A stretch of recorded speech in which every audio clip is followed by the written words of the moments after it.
सरकारने असं म्हटलंय की मुद्दल सरकार देणार आणि व्याज मात्र बँकांनी राईट ऑफ करायचं सोडून द्यायचं, अशा पद्धतीचे निर्देश सरकारने दिलेले आहेत। पण बँका मात्र वरचे पैसे भरण्यासाठी शेतकऱ्यांकडे तगादा लावत आहे। आमचं एकच म्हणणं आहे की तुम्ही म्हटलं होतं की 2 लाखापर्यंत आम्ही सरसकट कर्जमाफी देऊ, तर जो दिलेला शब्द तुम्ही पाळला पाहिजे। आता वरचं व्याज बँका राईट ऑफ करणार म्हणजे सोडून देणार, म्हणजे त्या शेतकऱ्याच्या खात्यामध्ये समझोता हा शब्द येणार आणि त्याचं सिबिल खराब होणार, म्हणजे त्या शेतकऱ्याला एज्युकेशन लोन घेता येणार नाही, त्याला व्यापारी लोन घेता येणार नाही, पीक कर्जाशिवाय त्या शेतकऱ्याला कोणत्याही प्रकारचं लोन घेता येणार नाही।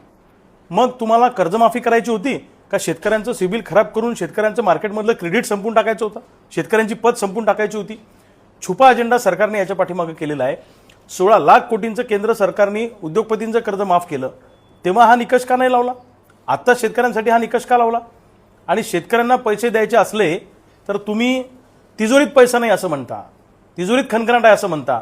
मग तिजोरीत खणखणाट आहे तर पुढचे 4 वर्ष 3 वर्ष एकाही आमदारांनी पगार घेऊ नये, त्यांनी सरकारी कुठलाही खर्च त्याच्यावर आमदारांवर करू नका, मंत्र्यांवर करू नका।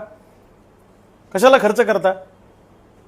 माजी आमदारांचे पगार थांबवा ना काही काळ, कलेक्टर आणि सचिवांचे पगार थांबवा काही काळ, अर्ध्या पगारावर आणा, 25% पगारावर आणा सुपर क्लास 1 अधिकाऱ्यांना।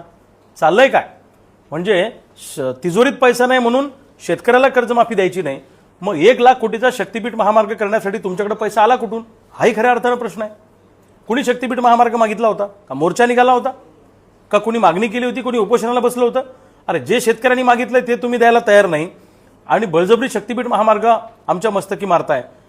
शक्तीपीठ महामार्गाच्या माध्यमातून 1 लाख कोटीचा तो शक्तीपीठ महामार्ग आहे, तो होईपर्यंत तो 1.5 लाख 2 लाख कोटीपर्यंत जाईल, त्याच्यात 50% रकमेवर डल्ला हाणायचा आणि ती रक्कम लोकसभेच्या निवडणुकीमध्ये निधी म्हणून वापरायची, पैसे वाटायचे, असा याच्या पाठीमागचा अजेंडा आहे सरकारमधल्या लोकांचा। हे प्रोजेक्ट काय सामान्य लोकांच्या भल्यासाठी थोडीच असतात, हे प्रोजेक्ट सत्ताधारी पक्षाच्या लोकांना फंड उभा करण्याचं एक साधन आहे, त्याच्यातनं पैसा हाणता येतो, तो कोणाच्या लक्षात येत नाही। म्हणजे सामान्य माणसाच्या खिशावर दरोडा घालण्याचं काम हे सरकार त्या ठिकाणी करत आहे। आमचं म्हणणं आहे शक्तीपीठ महामार्ग थांबवा, समृद्धी महामार्ग झाला, मुंबईला जायचं आमचं 2 तासाचं अंतर कमी झालं, 11 तास लागत होते 9 तासात आम्ही जातो, 10 तास लागत होते 8 तासात जातो, 7 तासात जातो, इतकंच झालं ना। शेतकऱ्यांचं एक्सपोर्ट किती वाढलं, शेतकऱ्यांच्या जमिनी गेल्या, शेतकऱ्यांचा शेतमाल किती निर्यात होतो, कोणत्या बंदरावर आमचा शेतमाल चालला? अजिबात नाही। एका बाजूला सोयाबीनमध्ये लुटायचं, कापसात लुटायचं, बोगस बियाणं मार्केटमध्ये आणायचं। तुमच्या नांदेड जिल्ह्यामध्ये आणि हिंगोली जिल्ह्यामध्ये मोठ्या प्रमाणामध्ये आंध्र प्रदेश आणि तामिळनाडूतून बोगस कंपन्या काम करतायत, बोगस सीड्स कंपन्या या भागामध्ये मोठ्या प्रमाणात आहेत बाउंड्री असल्यामुळे। आणि PGR नावाचा जो ॲटम आहे, प्लांट ग्रोथ रेग्युलेटर, म्हणजे पिकाच्या वाढीसाठी जे जैविक टॉनिक असतं त्यात पाणी विकलं जातं। हिंगोली जिल्ह्यात 750 कंपन्या आहेत, तुमच्या जिल्ह्यात सुद्धा 700-800 कंपन्या आहेत। या बोगस कंपन्या कुणाच्या आशीर्वादाने चालत आहेत? या सीड्स कंपन्यांकडून आणि या पेस्टिसाइड कंपन्यांकडून मोठ्या प्रमाणामध्ये फंड घेतला जातो, हप्ते घेतले जातात आणि शेकडो कोटींची उलाढाल कृषी खात्यामार्फत केली जाते आणि यांना अभय दिला जातं। म्हणून आमचं म्हणणं आहे की 1966चा जो सीड ॲक्ट आहे त्या सीड ॲक्टमध्ये बदल करा आणि कठोर शिक्षेची तरतूद करा। ज्यांनी बोगस बियाणं शेतकऱ्याला विकलं त्याला जन्मठेपेची शिक्षा लागली पाहिजे, त्याची धिंड निघाली पाहिजे मार्केटमधून, कारण त्यांनी सामान्य माणसाच्या जीवनाशी खेळ करण्याचं काम केलेलं आहे। हे सगळं चाललं कसं? एका सिनेमातला डायलॉग आहे, जर पोलिसांनी ठरवलं तर मंदिरासमोरची चप्पल पण चोरीला जाऊ शकत नाही, सरकारने ठरवलं तर बोगस बियाणाचा एकही दाना मार्केटमध्ये येऊ शकत नाही। पण सरकारचं या कंपन्यांना अभय आहे, सरकारमधल्या लोकांचं अभय आहे। मी पुढच्या आठवड्यामध्ये कोणते कोणते कृषी विभागाचे राज्य पातळीपासून खालच्या पातळीपर्यंत कोणते कोणते अधिकाऱ्यांचे किती हप्ते ठरलेले आहेत हे मी पुराव्यासहित सांगणार आहे। पुण्यात येऊन दाखवतो गंमत त्यांना काय आहे ती। महाराष्ट्रातल्या शेतकऱ्यांच्या पुत्रांची ताकद काय एकदा दाखवून देऊ। जसं दिल्लीमध्ये आमच्या जेनझीनी विद्यार्थ्यांनी हिटलरशाही करणाऱ्या केंद्र सरकारला झुकवलं, रोज रात्री 1:30-2 वाजता यांना व्हिडिओ करावे लागतात, तसं शेतकरी पुत्रांची ताकद काय असते हे आम्ही यांना दाखवून देऊ। या सरकारला सुद्धा झुकायला आम्ही भाग पाडू। आमची मागणी एकच आहे, येणाऱ्या काळामध्ये सोयाबीनला उत्पादन खर्चावर आधारित भाव मिळाला पाहिजे, कापसाला चांगला भाव मिळाला पाहिजे, ऊसाची एक रकमी FRP आणि त्याच्यात वरतून 500 रुपये अजून दुसरा हप्ता शेतकऱ्यांना मिळाला पाहिजे। त्याचबरोबरीने दुधाचे दर वाढले पाहिजे, कांद्याचा प्रश्न सुटला पाहिजे। या सगळ्या विविध पिकांच्या शेतकऱ्यांसाठी एक व्यापक जनआंदोलन या महाराष्ट्रामध्ये कसं उभं राहील या दृष्टीनं आमचा सगळा हा दौरा सुरू आहे. आम्ही वेगळ्या शेतकरी नेत्यांशी बोलतोय, चळवळीतल्या कार्यकर्त्यांशी बोलतोय, तरुणांशी बोलतोय.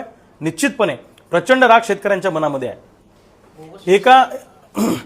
एका विद्यार्थिनीने, अतिशय छोट्या विद्यार्थिनीने मोदींना शिव्या घातल्या, तर मोदींनी रात्री 2 वाजता व्हिडिओ केला. आपण सगळ्यात जास्त शिव्या केंद्र सरकारला आणि राज्य सरकारला तर शेतकरी घालतायत. फक्त शेतकऱ्यांकडे सोशल मीडिया नसल्यामुळे ते तुमच्यापर्यंत पोहोचत नाही. शेतकऱ्याच्या बायका सगळ्यात जास्त शिव्या घालतात यांना. यांच्यापर्यंत जर तुम्ही कॅमेरा घेऊन गेले तुमचे मीडियाचे, तर सगळ्यात जास्त घाणेरड्या शिव्या यांना पडतील. त्या शिव्यांचं आम्ही समर्थन करत नाही. पण महाराष्ट्रातला शेतकरी आत्महत्याच्या उंबरठ्यावर आहे, अडचणीत आहे. किंबहुना रोज 10 ते 15 शेतकरी आत्महत्या करतात, पण या सरकारला जाग यायला तयार नाही. म्हणून आमचं म्हणणं आहे की आता ठोकाठोकीचं आंदोलन हाती घ्यावं लागणार आहे. यांनी बऱ्या बोलांमध्ये सुधारणा केल्या तर ठीक आहे. हो, आम्ही काय मागतोय? ठीक आहे, आम्ही म्हणत होतो सरसकट कर्जमाफी करा. तुम्ही म्हटलं आम्ही 2 लाखापर्यंत करतो. आम्ही तेही कसं बसं आळेबळे ॲग्री केलं. पण ते तुम्ही पूर्ण करा ना. समजा माझ्याकडे 1.5 लाख रुपयाचं कर्ज आहे बँकेचं, तर 1.5 लाख सरकारने भरावे ना. सरकार म्हणतं आम्ही 70,000 भरणार, वरचे पैसे बँका OTS मध्ये सोडून देणार. मग आमचं सिबिल खराब झाल्यावर आम्हाला एज्युकेशन लोन मिळणार नाही, बाकी इतर लोन मिळणार नाही. म्हणून आमचं म्हणणं आहे की पूर्ण पैसे सरकारने भरावेत. आणि तिन्ही कर्जमाफीतून जे लोक सुटले, एक पवार साहेबाच्या काळातली कर्जमाफी, एक फडणवीस साहेबाच्या काळातली कर्जमाफी, एक उद्धव साहेबाच्या काळातली कर्जमाफी, तिन्ही कर्जमाफीतून सुटलेल्या लोकांना या कर्जमाफीमध्ये समाविष्ट करा. ITR भरणारे जे शेतकरी आहेत त्या शेतकऱ्यांना सुद्धा कर्जमाफीचा लाभ द्या. मयत शेतकरी जे आहेत त्यांच्या वारसांना कर्जमाफीचा लाभ द्या. ही पण आमची मागणी आहे. आणि रेग्युलर कर्ज भरणाऱ्या शेतकऱ्यांना 50,000 नाही तर 2 लाख रुपयाचं प्रोत्साहन अनुदान द्या. त्यांनी रेग्युलर कर्ज भरून चूक केलेली नाही, ही आमची मागणी आहे. आणि याच्यासाठी आमचा लढा उभा राहणार आहे. जोपर्यंत न्याय मिळणार नाही तोपर्यंत लढाई थांबणार नाही. सरकारच्या बुडाखाली आग लावू, सरकारमधल्या मंत्र्यांना रस्त्यावर फिरता येणार नाही, अशा पद्धतीचं शेतकऱ्यांचं आंदोलन येणाऱ्या काळामध्ये असणार आहे. नाही, याच्यामध्ये तालुका कृषी अधिकारी आहेत, जिल्हा कृषी अधिकारी आहेत, कृषी आयुक्त आहेत, कृषी सचिव आहेत, कृषी मंत्री आहेत. हे सगळ्या लोकांचे हप्ते ठरलेले आहेत ना. याच्यामध्ये सीड्स कंपन्याकडून हे हप्ते बांधून घेतात. यांचं ठरलेलं आहे. प्रति बॅग प्रमाणे पैसे घेतात. हे समजा एखाद्या सीड्स कंपनीचं बोगस बियाणं निघालं तर शेतकऱ्यांना कंपन्सेशन देऊ नका, आम्ही तुम्हाला कारवाई करणार नाही तुमच्यावर, तुम्ही आमचे पैसे आणून द्या प्रति बॅग प्रमाणे. मग एखादी कंपनी जर 50 लाख बॅग विकत असेल, 70 लाख बॅग विकत असेल, तर त्याच्याप्रमाणे त्यांचे पैसे ठरलेले असतात. ते सगळं आम्हाला यांचे रेट पण माहीत आहे ना. आणि कुणाच्या आशीर्वादानं सुरू आहे हे पण आम्हाला माहीत आहे. राज्य सरकारमध्ये एवढ्या मोठ्या प्रमाणात जर बोगस बियाणं विकलं जाते ते सहज थोडी विकलं जाते. सरकारमधल्या कृषी खात्याच्या लोकांनी मारल्यासारखं करायचं, कंपन्यांनी रडल्यासारखं करायचं, शेतकऱ्याच्या वाट्यावर काहीच येत नाही. आणि जेवढे पैसे तुम्ही घेताय आता हप्त्याच्या माध्यमातून ते घेऊ नका, शेतकऱ्यांना कंपन्सेशन द्यायला लावा. हे बघा, राजकारणात येऊन श्रीमंत होण्याचे जे काही सत्ताधारी लोकांचे किंवा प्रस्थापित लोकांचे जे मार्ग आहेत त्यामधला सगळ्यात महत्त्वाचा मार्ग आहे की रस्त्याचा कॉन्ट्रॅक्ट घेणे. त्यात किती पैसे आणले समजतच नाही ना.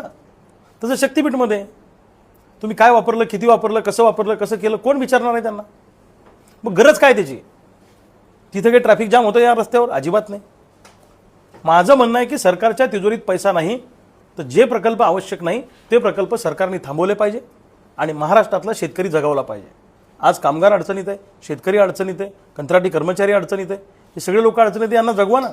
जी लोक कष्ट करतात, श्रम करतात, त्यांच्या श्रमाचं मोल मिळालं पाहिजे की नाही मिळालं पाहिजे? आईत खाऊनच्या औलादी मजा मारतायत आणि गावगाड्यातला शेतकरी आत्महत्या करतोय. लाज वाटली पाहिजे सरकारमधल्या लोकांना. अरे तुमच्यापेक्षा इंग्रज पुरले अशी म्हणायची वेळ आमच्यावर आणू नका. इंग्रज तरी शिक्षा करताना शिस्तीत करत होते, हे आमच्यासारख्या चळवळीतल्या कार्यकर्त्यांवर खोट्या केसेस करतात. आता हे आमचे गजानन कावरखे मराठवाड्याचे अध्यक्ष आहेत क्रांतिकारी शेतकरी संघटनेचे, यांना तडीपारीची नोटीस दिली. 1 वर्षासाठी तडीपार, आंदोलनं करता म्हणून, तुमच्यावर गुन्हे दाखल आहेत म्हणून. अरे आम्ही सामान्य माणसासाठी आंदोलनं करतो, आम्ही रस्ता रोको करतो, आम्ही उपोषण करतो. मग सामान्य माणसाच्या बाबतीत आवाज उठवायचा नाही का? आम्ही तर तडीपारीला घाबरत नाही. पण ज्यांच्यावर बलात्काराचे गुन्हे आहेत ते मंत्र्यांच्या बाजूला येऊन बसतात, ज्यांच्यावर खंडणीचे गुन्हे आहेत ते मंत्र्यांच्या बाजूला येऊन बसतात. त्यांना तुम्ही मोठी मोठी पदं देता, तिथं तडीपारी नाही होत. पण दुर्दैव असं आहे की पोलीस खात्यातले पण काही अधिकारी हे सत्ताधारी लोकांचे चमचे झालेले आहेत. स्वतःच्या पोस्टिंग टिकवण्यासाठी, बदल्या हव्या तशा मिळण्यासाठी हे लोक सत्ताधारी आमदार खासदारांचे पाय चाटतात आणि तशा पद्धतीने ते म्हणतील तशा कारवाया करतात. गजानन कावरखेवर एकही केस भांडणाची, चुकीची, बलात्काराची, दरोड्याची नाही आहे. ज्या काही केसेस आहेत त्या आंदोलनाच्या आहेत. मग चळवळीतली माणसं टिकली पाहिजे का नाही टिकली पाहिजे? दिल्लीमध्ये आंदोलन करणाऱ्या विद्यार्थ्यांवर तुम्ही 307 सारखे गुन्हे दाखल केले. त्यांना शब्द दिला की आम्ही पोलीस कारवाई करणार नाही आणि आता मात्र त्यांना शोधून शोधून पोलीस त्या ठिकाणी पोलीस स्टेशनला आणतात. हे चालणार नाही. दिल्लीतल्या विद्यार्थ्यांवर दाखल झालेले गुन्हे सुद्धा मागे घेतले पाहिजे आणि आमच्या कार्यकर्त्यांवर ज्या तुम्ही तडीपारीच्या नोटिसा दिल्या, तडीपाऱ्या काढल्या, त्या जर तुम्ही मागे घेतल्या नाही तर तुम्हाला दणका दाखवून देऊ आमचा काय असतो. कुत्र्याला दगड मारलं तर कुत्रं दगडाला डसतंय, पण वाघाला दगड मारला तर वाघ दगडाला डसत नाही.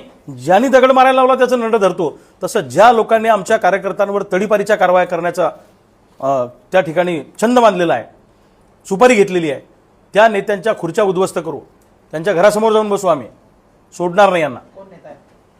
हे सत्ताधारी पक्षाचे नेते आहेत ना, नाही त्या भागातले सत्ताधारी पक्षाचे नेते आहेत. आता यांच्या भागात ते आमदार आहेत तानाजीराव मुटकुळे भाजपचे, त्यांनी यांची तडीपारी घडून आणली. आम्हाला सांगितलं ना अधिकाऱ्यांनी, तुमच्या औलादी मजा मारतायत आणि गावगाड्यातला शेतकरी आत्महत्या करतोय. लाज वाटली पाहिजे सरकारमधल्या लोकांना. अरे तुमच्यापेक्षा इंग्रज पुरले अशी म्हणायची वेळ आमच्यावर आणू नका. इंग्रज तरी शिक्षा करताना शिस्तीत करत होते, हे आमच्यासारख्या चळवळीतल्या कार्यकर्त्यांवर खोट्या केसेस करतात. आता हे आमचे गजानन कावरखे मराठवाड्याचे अध्यक्ष आहेत क्रांतिकारी शेतकरी संघटनेचे, यांना तडीपारीची नोटीस दिली. 1 वर्षासाठी तडीपार, आंदोलन करता म्हणून, तुमच्यावर गुन्हे दाखल आहेत म्हणून. अरे आम्ही सामान्य माणसासाठी आंदोलनं करतो, आम्ही रस्ता रोको करतो, आम्ही उपोषण करतो. मग सामान्य माणसाच्या बाबतीत आवाज उठवायचा नाही का? आम्ही तर तडीपारीला घाबरत नाही, पण ज्यांच्यावर बलात्काराचे गुन्हे आहेत ते मंत्र्यांच्या बाजूला येऊन बसतात, ज्यांच्यावर खंडणीचे गुन्हे आहेत ते मंत्र्यांच्या बाजूला येऊन बसतात. त्यांना तुम्ही मोठी मोठी पदं देता, तिथं तडीपारी नाही होत. पण दुर्दैव असं आहे की पोलीस खात्यातले पण काही अधिकारी हे सत्ताधारी लोकांचे चमचे झालेले आहेत.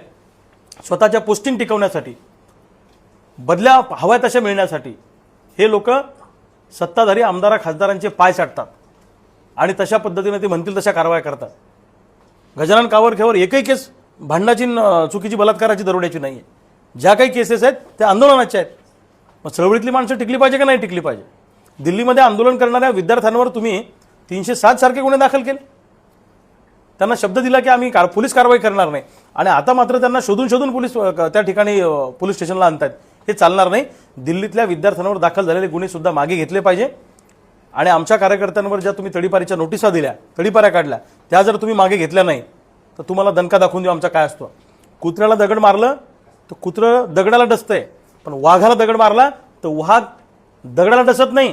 ज्यांनी दगड मारायला लावला त्याचं नंड धरतो. तसं ज्या लोकांनी आमच्या कार्यकर्त्यांवर तडीपारीच्या कारवाया करण्याचा त्या ठिकाणी छंद बांधलेला आहे, सुपारी घेतलेली आहे, त्या नेत्यांच्या खुर्च्या उद्ध्वस्त करू, त्यांच्या घरासमोर जाऊन बसू. आम्ही सोडणार नाही यांना.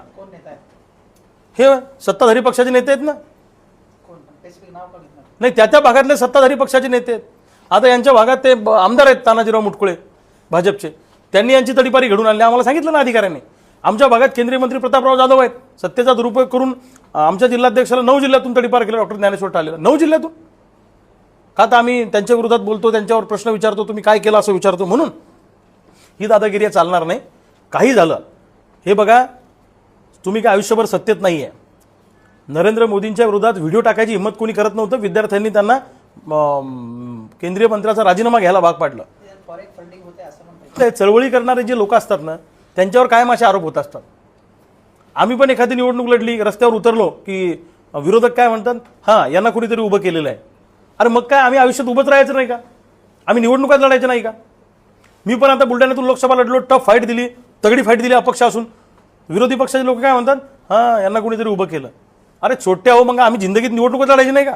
आम्ही उतरायचं नाही का मैदानामध्ये? नवनेतृत्वच पुढे येऊ द्यायचं नाही का? या ज्यांच्या पायाखालची वाळू सरकलेली आहे, ज्यांना भीती वाटते तरुणांची, तरुण नेतृत्व पुढे येऊ नये. प्रस्थापित लोक वेगवेगळ्या पक्षात असले तरी त्यांची युनियन आहे. आमच्यासारख्या सामान्य घरातले पोरं नेते म्हणून पुढे आले नाही पाहिजे अशी भावना या प्रस्थापित नेत्यांची आहे. यांच्या खुर्च्या उद्ध्वस्त करू. ज्या उद्देशासाठी शेतकऱ्यांच्या जमिनी दिल्या जातात तो विशिष्ट कालावधीमध्ये तो प्रकल्प झाला नाही तर त्या जमिनी परत दिल्या पाहिजे, हा सरकारचा नियम आहे. त्यामुळं अशा पद्धतीनं जर शेतकऱ्यांवर अन्याय होत असेल तर त्या शेतकऱ्यांच्या पाठीशी क्रांतिकारी शेतकरी संघटना खंबीरपणे उभी आहे. प्रसंगी त्यांच्यासोबत आंदोलनात आम्ही सगळ्यात पुढे उभे राहू आणि उद्या जर सरकारने पोलिसाच्या माध्यमातून गोळ्या घालायचा प्रयत्न केला तर पहिली गोळी झेरायला आमचे क्रांतिकारीचे मावळे तयार असतील. ज्या शेतकऱ्यांवर अन्याय होतोय त्या शेतकऱ्यांच्या पाठीशी आम्ही खंबीर आहोत, त्यांनी घाबरण्याचं काही कारण नाही. हाही एक प्रकल्प आहे आणि तुमच्या हिमायतनगरमधला ते कामेरी गाव वगैरे, तो कामारी तिकडचाही तो कोणता प्रकल्प आहे, त्याही भागामध्ये जवळपास 50-55 गावातला त्या प्रकल्पाला विरोध आहे, पण त्या भागातले सत्ताधारी पक्षाचे जे आमदार आहेत ते जबरदस्तीनं तो प्रकल्प त्या ठिकाणी ठेवू पाहतायत, मस्तकी मारतायत, चालू देणार नाही. शेतकऱ्याच्या परवानगीशिवाय 1 इंच जमीन जरी तुम्ही प्रकल्पासाठी किंवा महामार्गासाठी घेण्याचा प्रयत्न केला तर रक्ताचे पाट वाहतील, पण 1 इंच जमीन आम्ही जबरदस्ती घेऊ देणार नाही. आम्ही लेकरापेक्षाही जास्त जीव त्या जमिनीला लावतो. तुमची दादागिरी आम्ही चालू देणार नाही. ही लोकशाही आहे, छत्रपती शिवाजी महाराजांचं ही भूमी आहे. या भूमीमध्ये अन्याय अत्याचार जर कोण करत असेल तर आम्ही हे चालू देणार नाही. प्रसंगी फासावर जायची वेळ आली तरी चालेल, पण लढाई जारी रहेगी. या प्रकल्पग्रस्तांच्या पाठीशी आम्ही खंबीरपणे उभे आहोत. नाशिकच्या कुंभमेळ्याला हजारो कोटीचा निधी आलाय, तरी पूर्ण नाशिक जे आहे ते खड्ड्यामध्ये गेलेले आहेत. 5 जणांचा तिथे मृत्यू झालेला आहे मॅनहोलमध्ये पडून. मी मगाही सांगितलं, आताही सांगतो की ज्या गोष्टीसाठी हा सगळा निधी येतो त्याचा खर्च तितका होतो का? कुणी कुणी कुंभमेळ्यामध्ये कॉन्ट्रॅक्ट घेतले त्याची यादी आमच्याकडे आहे ना. आम्हाला माहीत आहे ते कोणत्या कोणत्या लोकांना तुम्ही कुंभमेळ्यामध्ये कशा कशाचे कॉन्ट्रॅक्ट दिले, तेही आम्ही आता समोर आणू लवकरच. मग ज्या गोष्टीसाठी तुम्हाला निधी दिला त्या गोष्टीसाठी जर त्याची अंमलबजावणी होत नसेल, ते वापरले जात नसेल, तोही भ्रष्टाचार आम्ही बाहेर काढू. आता बघा, आता लोकांमध्ये आंदोलन करण्याचा कॉन्फिडन्स आला आहे की विद्यार्थी जर केंद्र सरकारला झुकू शकतात तर भीती निघून गेली आहे. पहिले लोक काय म्हणायचे, आंदोलन करके कुछ होता नाही, रस्त्यावर येऊन काही होत नाही. अरे आम्ही त्यांना सांगायचो की होणार, आज नाही झालं तर उद्या होईल. मी तुम्हाला सांगतो, कुंभमेळ्यामध्ये जो पैसा सरकारकडनं आला त्याच्या रुपयाचा हिशोब आम्ही घेतल्याशिवाय राहणार नाही. आणि त्यात जर भ्रष्टाचार मोठ्या प्रमाणामध्ये झाला तर तिथे जाऊन आम्ही आंदोलन करू. भ्रष्टाचाराचे काही आहेत का तुमच्याकडे इनपुट वगैरे? घेऊन आम्ही आता कुणी कुणी कॉन्ट्रॅक्ट घेतले त्याच्या बाबतीतली माहिती आमच्यापर्यंत आलेली आहे. कुंभमेळ्यातले वेगवेगळे कंत्राटं कोणत्या कोणत्या आमदारांना कसे कसे दिलेत त्याची माहिती आमच्याकडे आहे. तेही आम्ही लवकर उघड आणू. जसं पुण्यामध्ये त्या सीड्स कंपन्यांचा भ्रष्टाचार आम्ही नावासहित अधिकाऱ्यांच्या सांगणार आहे, तसं कुंभमेळ्याच्या बाबतीतही बरंचसं मटेरियल आता आमच्याकडे आलं आहे. उर्वरित मटेरियल येईल तेव्हा 100% त्याची आम्ही पंचनामा करून चिरफाड करू. फडणवीस हे मुख्य प्रधानमंत्री होणार असे त्याचे काका बनले होते महाराष्ट्रात, काय वाटतं तुम्ही? माझं म्हणणं आहे की फडणवीस साहेब पंतप्रधान झाले, मराठी माणूस आहे तर त्याच्याबद्दल आपल्याला अभिमानाचं आहे, त्याच्याबद्दल काही शंका नाही. महाराष्ट्रातला कोणताही माणूस, मराठी माणूस पंतप्रधान होत असेल तर आनंदाची बाब आहे. पण महाराष्ट्रातल्या आणि देशातल्या शेतकऱ्यांच्या आत्महत्या थांबल्या पाहिजे अशी आमची भावना आहे. कुणी सत्तेत गेलं तर आम्हाला त्याचं स्वैरसूतक नाही, पण आमच्या गावगाड्यातल्या सामान्य शेतकऱ्याचे फाशाकडे जाणारी पावलं थांबवली पाहिजे आणि आम्हाला सुखानं आणि सन्मानानं कष्टकरी माणसाला जगता आलं पाहिजे, एवढी त्याच्या पाठीमागची आमची भावना आहे. नाना पटोलेंचे कार्यकर्त्यांनी पाय धुतले, दुधाणे धुतले विशेषतः, त्याच्यावर थोडंसं राजकारण होते, विरोधक प्रबळ झाले. तुम्ही कसं बघता त्या घटना? नाही, कसं असतं आता, प्रत्येक नेत्याला मानणारे त्या भागातले फॉलोअर्स असतात. कधी कधी अतिउत्साहामध्ये सुद्धा अशा पद्धतीनं कार्यकर्ते करत असतात. तर ठीक आहे, ते कार्यकर्ते त्यांना गुरुच्या स्थानी मानत असतील किंवा एक प्रेरणास्थान मानत असतील तर हा म्हणजे त्यांच्याप्रती भावना त्यांनी व्यक्त केलेल्या आहेत, त्याच्यामुळे त्याचं काही भांडवल करण्याचं काम नाही असं मला वाटतं.